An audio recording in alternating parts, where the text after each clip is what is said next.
Good morning, guys. It's Tuesday, May 26th, and we are going to continue our lessons on pronouns, right? So we're going to review them.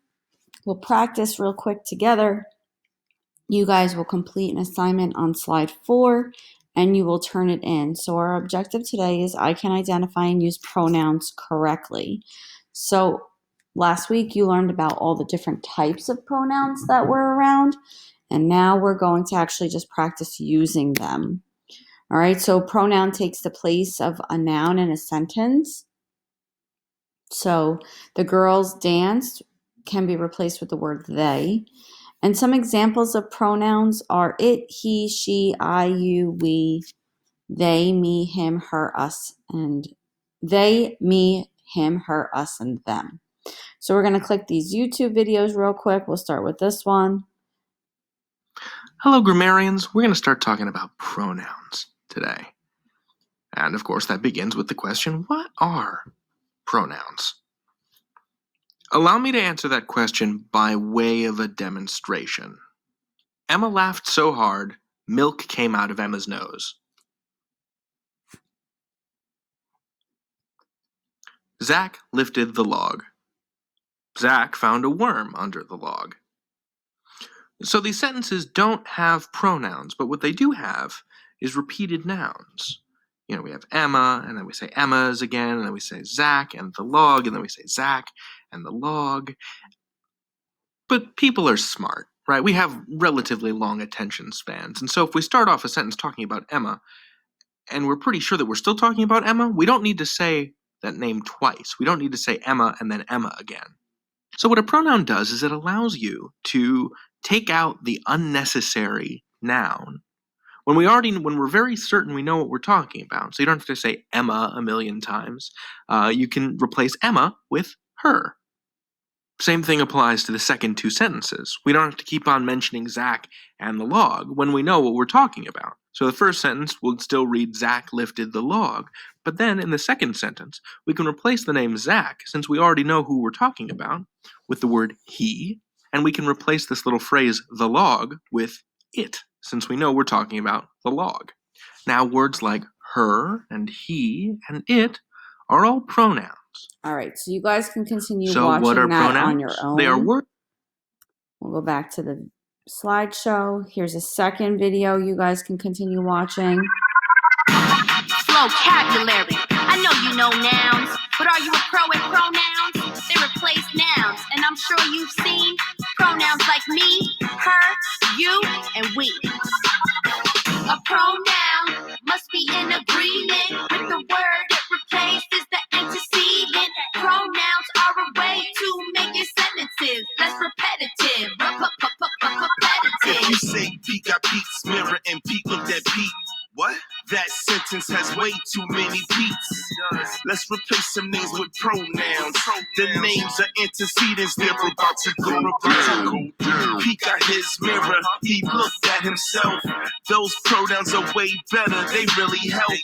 That line is written in the third person. Let's see what other third person pronouns we got working. Sue was on her horse, she rode through the night. If the pronouns get plural, what would that be like? Sue, free, Pete, and they escaped. They got on their steeds and they rode away.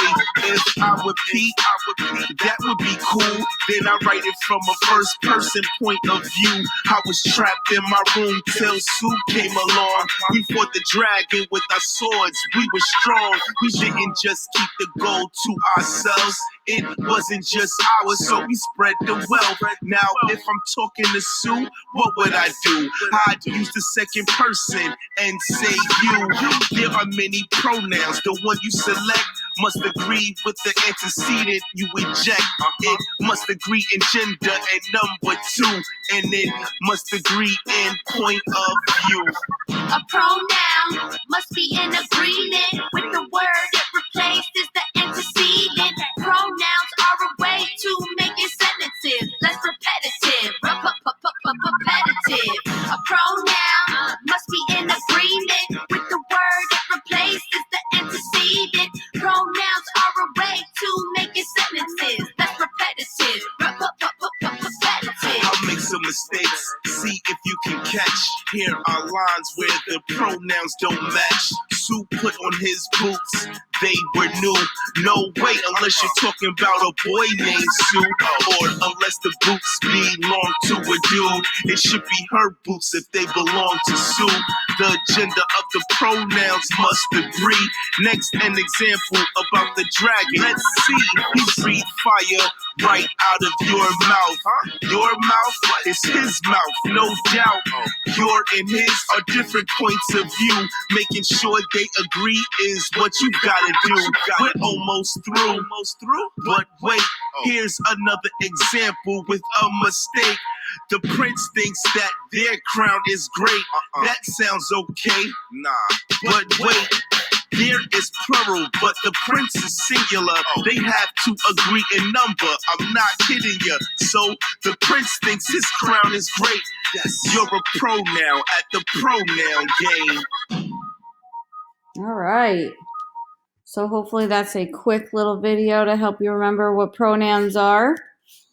So let's practice. It says Johnny will carry blank baseball bag to practice. Well, Johnny's a boy, so I'm going to say Johnny will carry his baseball bag to practice. Sarah's new treehouse is blank favorite place to read. Well, Sarah's a girl, so I'm going to say Sarah's new treehouse is her favorite place to read because I don't need to say Sarah again. Samantha and Casey are twins. Blank are also best friends. So there's two kids, so it's not she are also best friends or her are also best friends. And you can't put hers or she's. So that doesn't make sense. So I'm going to say they are also best friends. I was so excited when David invited blank to his birthday. So let's think about this. I was so excited when David invited who to his birthday? Well, he wouldn't invite himself. So maybe I'm a guess. I'm going to say me to his birthday. The brown puppy is the most excitable. Blank one is calm. Well, let's think about this. Which one is calm? This one is calm. Blank candles are for the winning team. Well, these candles are for the winning team. All right. So now at the bottom it says use pronouns to combine the two sentences. Rob jumped on the trampoline. Rob touched his toes and spun around. So let's think. How can these are two sentences. I need to make them into a compound sentence. So Rob jumped on the trampoline, comma, and then he touched his toes and spun around, right? So we're using that conjunction that we learned about last story, making sure we have our comma, and then replacing Rob with the word he, because I don't need to say Rob again. Dad found our seats at the baseball game. Dad ordered us hot dogs and sodas. So we need to make it into a compound sentence and change that second dad.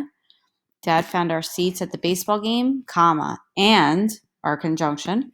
He ordered us hot dogs and soda. Now, you guys are going to complete this assignment. You're going to combine each pair of sentences, replace the underlined subject with a pronoun. So for an example, Papa decided to leave Mexico. Papa was worried about the war. So Papa decided to leave Mexico, comma, because he was worried about the war. So remember, you're using a conjunction,